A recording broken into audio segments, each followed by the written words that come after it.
प्यारे बच्चों, आशा करता हूँ आप सभी बहुत अच्छे होंगे। मैं हूँ आपके साथ आशीष सर। आज हम रीडिंग कैंपेन पठन अभियान की वर्कशीट नंबर 52 को पढ़ने और समझने वाले हैं। ये वर्कशीट आपकी 23 मार्च 2022 क्लास 6, 7, 8 कॉमन वर्कशीट है। एक स्टोरी हम आज की वर्कशीट में, इंग्लिश की वर्कशीट है। स्टोरी का जो टाइटल है वो है ऑयल लैम्प एंड ट्रैवलर, यानी कि तेल का दीपक और यात्री। तो बहुत ही मोटिवेशनल, प्रेरणादायक और इंटरेस्टिंग कहानी है। आगे बढ़ने से पहले प्लीज़ वीडियो को लाइक करके अपने सभी दोस्तों और रिश्तेदारों और क्लास ग्रुप में शेयर कर दीजिए। और अगर आप पहली बार हमारे चैनल पर आए हैं तो चैनल को सब्सक्राइब जरूर कर दीजिए। यहाँ पर आप देखो, ये ट्रैवलर है, विदेशी यात्री हैं। स्टोरी को शुरू करते हैं। Once a traveller came to meet Chanakya. एक बार की बात है, एक ट्रैवलर यानी कि विदेशी यात्री केम आया, मीट चाणक्य से मिलने आया। और चाणक्य को आप जानते हैं, जो कि ये चाणक्य हैं। और when he reached Chanakya's home dusk and darkness had just started to set in. जब वो चाणक्य के घर आए ट्रैवलर, तो उस समय क्या हो गया था, वे डस्क हो गया था, यानी कि शाम हो गई थी। एंड डार्कनेस, और शाम में क्या हो जाता है, अंधेरा अंधेरा सा हो जाता है। तो स्टार्ट हो गया था, शाम हो गई थी और अंधेरा अंधेरा सा होने लगा था। When the traveller entered inside he saw that Chanakya was busy writing some papers under the light of an oil lamp because in those time there was no electricity. यानी कि जब ट्रैवलर जो यात्री है वो चाणक्य से मिलने आते हैं, तो वो देखते हैं कि चाणक्य क्या कर रहे हैं, वो कुछ ही so that Chanakya was busy. जो चाणक्य थे वो बिजी थे, कुछ लिख रहे थे पेपर में। और सबसे इम्पोर्टेंट चीज़ थी कि वो ऑयल लैम्प के नीचे लिख रहे थे। भाई, तेल की बाती होती है ना, तेल का दीपक, गांव में देखा होगा आपने, लैम्प वगैरह जो मिट्टी के तेल से जलते हैं। क्योंकि वहाँ पर लाइट नहीं थी, तो इसी तरह से मिट्टी के तेल वाले दीपक से वो कुछ लिखने का काम कर रहे थे।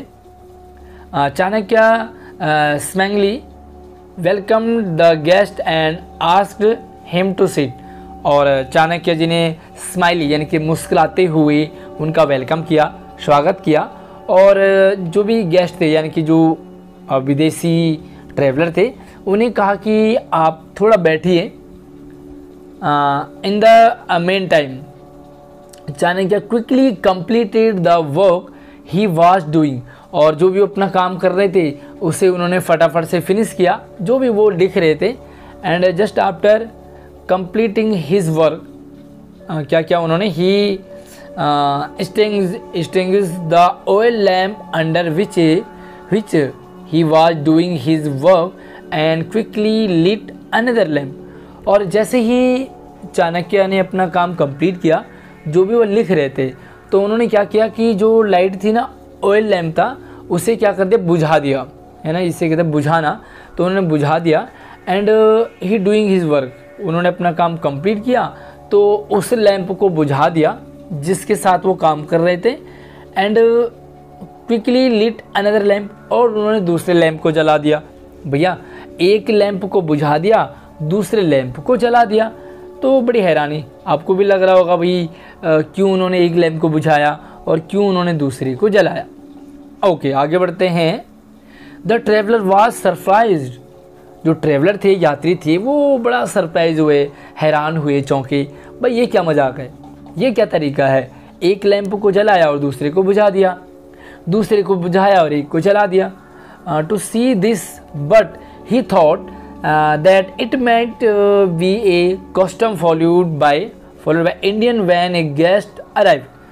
तो बट ट्रैवलर ने सोचा कि शायद इंडिया में ऐसे होता है कि जब कोई बाहर से कोई मेहमान आता है, गेस्ट अराइव, तो जो कस्टम फॉलोड यानी कि कुछ औपचारिकताएं पूरी करनी होती होगी।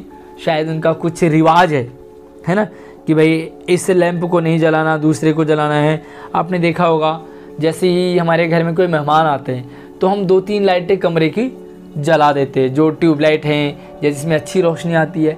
तो ट्रैवलर को भी ऐसा ही लगा कि शायद कुछ ऐसा इनके यहाँ पे रिवाज हैं। ओके, ही गॉट क्यूरियस, यानी कि उसे उत्सुकता हुई, जानने की और इच्छा हुई कि भाई क्या सीन है ये। एंड आस्क चाणक्य, उन्होंने चाणक्य से पूछा, is this a costume in India to extinguish one lamp and light up another one when a guest arrive. भाई पूछा कि क्या आपके यहाँ पर कुछ ऐसा रिवाज है कि एक लैंप को आपने बुझा दिया, क्या कोई मेहमान के आने पर ऐसा होता है कि भाई एक लैंप नहीं जलाना, दूसरे को जलाना है? Chanakya replied, no my dear friend, नहीं नहीं ऐसा कुछ भी नहीं है। एक्चुअली व्हेन यू एंटर्ड, जब आप आए हमारे घर, then I was working for an official work. जब आप आए थे तो मैं कुछ ऑफिशियल वर्क कर रहा था, कुछ सरकारी काम कर रहा था।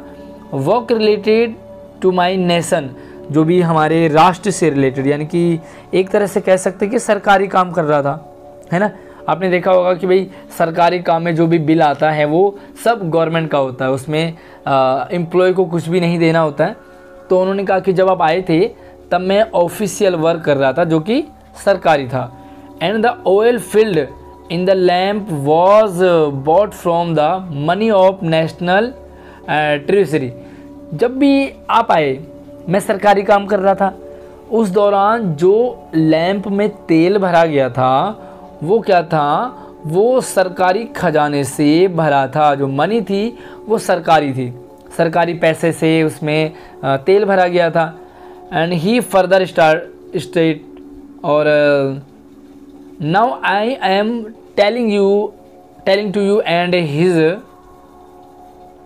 ओके, तो नाउ जो है I am talking to you, अभी मैं आपसे बातें कर रहा हूँ। And this is my personal and friendly conversation. जो हम बातें कर रहे हैं, जो हम बैठे हुए हैं, हम यहाँ पे चाय पानी पियेंगे, नाश्ता करेंगे, ये हमारी आपसी पर्सनल है, व्यक्तिगत है। तो मेरे दोस्तों, ना कि मेरे ऑफिस से कोई लेना देना तुम्हारा नहीं है। It is not related to my nation, ये मेरे देश से कोई लेना देना नहीं है, ना ही मेरे ऑफिस से कोई लेना देना है। So I can not use the lamp now as it will lead to a wastage of money from national treasury. जो भी अभी मैं आपसे बातें कर रहा हूँ तो ये मेरा पर्सनल है। अब मैं जो भी यहाँ पर खर्चा करूँगा, जो लैंप मैंने जलाया है वो मेरा पर्सनल लैंप है, उसमें मेरे अपने पैसे लगे हैं।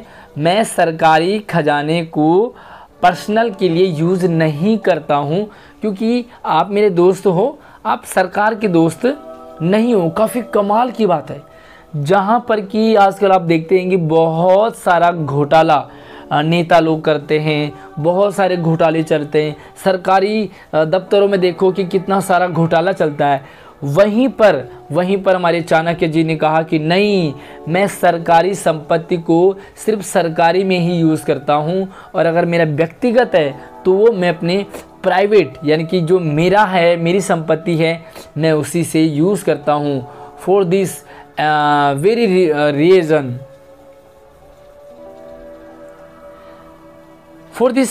very reason Chanakya has extinguished the lamp and lit another one, since the oil in the latter lamp had been bought from his personal money। भाई मैंने जब सरकारी संपत्ति वाला, जब मैं सरकारी काम कर रहा था तो मैंने सरकारी लैंप जलाया हुआ था। अभी आप आए हैं, आप मेरी व्यक्तिगत दोस्ती है हमारी, तो अब मैंने क्या कर दिया भाई, जो मेरा पर्सनल लैंप था मैंने उसे जला दिया, और उस पर भी जो पैसे हैं ना वो मेरे ही लगे हैं, मेरे व्यक्तिगत लगे हैं। मैं सरकारी संपत्ति का व्यक्तिगत तौर पर फ़ायदा नहीं लेता हूँ। तो दोस्तों ये काफ़ी कमाल की, चौंकाने वाला था। और ये जो लैंप आप देख रहे हैं, ये ही वो लैंप है जो गांव में यूज़ होते हैं। हमारे आपने देखा हो गांव में, उत्तराखंड में बहुत ज़्यादा इस तरह के लैंप आपको देखने को मिल सकते हैं। तो यहाँ पर कुछ सजेशन एक्टिविटीज़ हैं, चलिए इनके आंसर रिटर्न में दिखाता हूँ। ओके, तो सजेस्टेड एक्टिविटीज़ हैं, कुछ क्वेश्चंस हैं, इन्हें देखते हैं। पहला सवाल है कि oil is a natural resource है। जो ऑयल है, तेल है, जो चिमनी में या लैंप में डाला गया है, वो प्राकृतिक रिसोर्स है, है ना, प्राकृतिक संसाधन है, रिसोर्स, जो कि आप एसएसटी में भी इसे पढ़ते होंगे। पहला सवाल है कि what other natural resources can you think of, name of at least 3 natural resources. भाई एक जो ऑयल है वो नेचुरल रिसोर्सेज है, तेल। इसके अलावा और कौन कौन से नेचुरल रिसोर्सेज होते हैं जिन्हें आप जानते हैं, तो एटलीस्ट आपको 3 नेचुरल रिसोर्सेज के नाम बताने हैं। तो भैया यहाँ पे देखो पहले का आंसर है कि example of natural resources pure air. सबसे 3 एग्जाम्पल देने थे, तो एक यहाँ पर है भाई प्योर एयर यानी कि शुद्ध हवा, ये नेचुरल रिसोर्स है, प्राकृतिक संसाधन है। प्योर वाटर, शुद्ध पानी, नेचुरल रिसोर्सेज है। सोल यानी कि मिट्टी, मृदा। फॉरेस्ट यानी कि जंगल, वन, ये भी प्राकृतिक संसाधन है। एंड मिनरल बोले तो खनिज। तो ये सारे क्या हैं आपके 3 बताए थे, लेकिन मैंने आपको 1 2 3 4 एंड 5 लिख दिए हैं। इसके अलावा कुछ और भी है तो मुझे आप ज़रूर अपने आंसर में लिख सकते हैं। एंड दूसरा है कि find out which state in India are rich in natural resources. भाई आपने ये बताना है कि इंडिया में वो कौन से स्टेट हैं जो किसी नेचुरल रिसोर्स के लिए रिच हैं, यानी कि अमीर हैं। तो मैंने यहाँ पर एग्जांपल आपके लिए लिखा हुआ है, लाइक वाटर रिसोर्सेज के लिए केरला है, उड़ीसा है एंड वेस्ट बंगाल है। तो इसमें जो ये वाटर रिसोर्सेज ज़्यादा हैं, सबसे ज़्यादा हैं। एंड फॉरेस्ट रिसोर्सेज यानी कि जो वन फॉरेस्ट हैं यानी कि वन संसाधन है, उसमें मध्य प्रदेश जो है वो सबसे रिच माना जाता है। एंड थर्ड है mineral resources like Orissa, Jharkhand and Chhattisgarh में, कर्नाटक में भी है। तो मिनरल यानी कि खनिज रिसोर्सेज इन जगहों पे आप अपने आंसर को यहाँ से उतार लीजिए। एंड सेकेंड जो क्वेश्चन है वो कुछ इस तरीके का है, make a collage of the all the Indian state which are rich in natural resources, specify which natural resources each one is rich in. तो सेम आपके लिए भी जो हमारे भारत में जो स्टेट हैं वो कौन सा स्टेट किस रिसोर्स के लिए रिच है यानी कि प्रसिद्ध है, फेमस है, तो आपको कोलाज बनाना है। तो क्या करेंगे, सिंपल इन्हीं को लिखेंगे आप। देखो कैसे बनाओगे कोलाज के लिए आपको क्या करना है, सबसे पहले आप एक गोला बनाओ और गोले में आप लिख दो भाई वाटर रिसोर्सेज। तो यहाँ पे लिख देंगे आप वाटर रिसोर्सेज और इस पर आप इस तरह से एक एरो बना करके और स्टार स्टार स्टार करके बना देंगे। यहाँ पे लिख देंगे आप केरला, ठीक है। ऐसे ही आपने एक और स्टार स्टार सा बनाया और यहाँ पे लिख दिया आपने ओडिशा एंड वेस्ट बंगाल, एक और स्टार बनाएंगे तो यहाँ पे लिख देंगे वेस्ट बंगाल, ठीक है। ये आपका वाटर रिसोर्सेज। सेम दैट आपने फिर से कोलाज एक और बनाना है और फॉरेस्ट पे आप इस तरह से सबसे पहले आप ऊपर लिखेंगे रिसोर्सेज, ठीक है। रिसोर्सेज आप लिख देंगे तो आपका उसमें आप 3 ही लिख दो। पहला आपका वाटर रिसोर्सेज, दूसरे गोले में लिख देंगे तो फॉरेस्ट रिसोर्सेज एंड थर्ड में लिखेंगे मिनरल रिसोर्सेज। अब फिर से देखो वाटर में आपने 3 बना दिए फिर से, ठीक है। एक में केरला, दूसरे में उड़ीसा, तीसरे में वेस्ट बंगाल। एंड जो फॉरेस्ट हैं तो फॉरेस्ट का आगे एक ही बना करके आप मध्य प्रदेश लिख दोगे। एंड देन जो मिनरल है उसमें फिर से उड़ीसा, झारखंड और छत्तीसगढ़।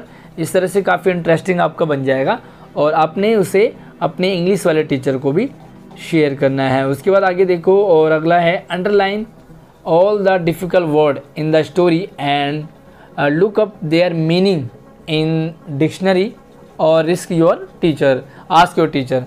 तो क्या है भाई, देखो यहाँ पर डिफ़िकल्ट वर्ड है और इनकी मीनिंग है, कुछ मैंने यहाँ पे आपके लिए लिखे हैं। तो आप यहाँ से सिंपल इन्हें उतार लें।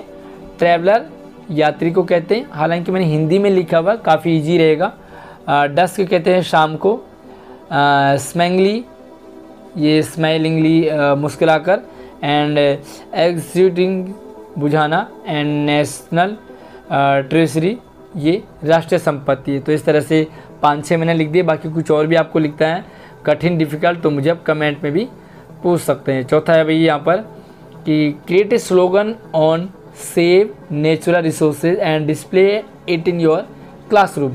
तो भैया क्लासरूम में तो आपको डिस्प्ले नहीं कर पाओगे, बट आपने अपनी कॉपी में ही बड़े सुंदर से लिखना है स्लोगन लिखने हैं सेव नेचुरल रिसोर्सेज, यानी कि जो प्राकृतिक संसाधन है उन्हें कैसे बचाया जाए। तो यहाँ पर मैंने आपके लिए कुछ लिखे हुए हैं। लाइक पहला देखो 3R, यानी कि रिड्यूस, रीयूज़ एंड रिसाइकिल। जो भी प्राकृतिक संसाधन है उन्हें आप रिड्यूस करें, यानी कि कम से कम यूज़ करें। साथ में रीयूज़ करें, एक बार यूज़ करने के बाद दोबारा से पुनः यूज़ करें, रीयूज़ और पुनः यूज़ करें और रिसाइकिल करें। ठीक है, आगे देखो silence is the best tool to combat noise pollution. चुप रहना, शांत रहना सबसे अच्छा टूल है नॉइज़ पोल्यूशन को कम करना, है ना। देखो save paper, save the planet. Paper बचाओ और पृथ्वी बचाओ, प्लानेट बचाओ, ग्रह बचाओ। Tree planting is the best, is the safest solution to pollution. अगर आप ट्री प्लांटिंग करते हैं, पेड़ लगाते हैं, तो ये सबसे अच्छा एक सॉल्यूशन है, एक साधन है, सॉल्यूशन है पोल्यूशन को कम करने का। And save the earth, save our environment.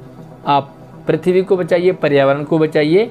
And then don't be cruel, conserve your fuel, यानी कि क्रूर मत बनो, गुस्सेले मत बनो और ईंधन का प्रयोग कम करो, ईंधन बचाओ। तो ये है आज की वर्कशीट। आई होप आपको अच्छी लगी होगी। कुछ और जानना हो आपको तो मुझे ज़रूर कमेंट करें, वीडियो को लाइक ज़रूर करें और अपने सभी दोस्तों को शेयर कर दीजिए। अगर आपको इसमें से कोई डिफ़िकल्ट वर्ड लगे तो आप मुझे कमेंट में लिख सकते हैं कि भाई इसमें आपको कौन सा डिफ़िकल्ट वर्ड लगा वीडियो को रोकने के बाद। तो चलिए, बाकी अगर छोटी कोई वर्कशीट या आने वाली वर्कशीट आपको चाहिए तो इसी वीडियो के डिस्क्रिप्शन में आपको लिंक मिल जाएगा, जा कर के देखें। धन्यवाद।